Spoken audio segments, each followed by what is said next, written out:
I'm Anja Schmidt. I'm an interdisciplinary lecturer at the University of Cambridge.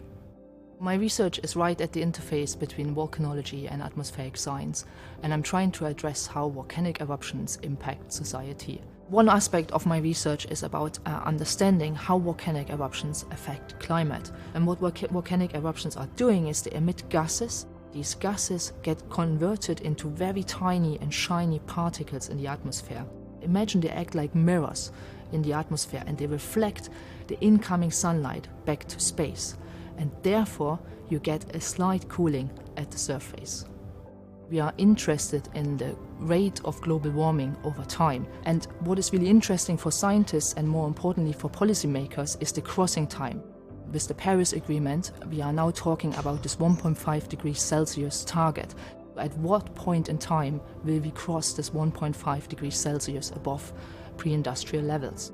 And when we run our climate model simulations with the volcanic eruptions included, this crossing time is slightly later, and therefore it's very important to account for volcanic eruptions.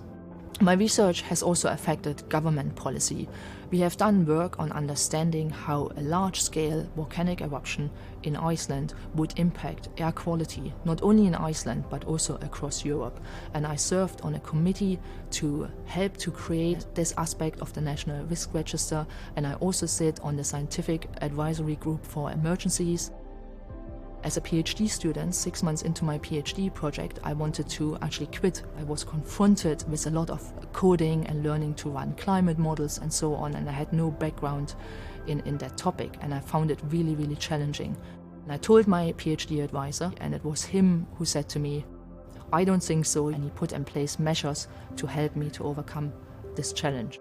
So you learn something new every day, and that really fascinates me. My advice to young scientists would be persistent.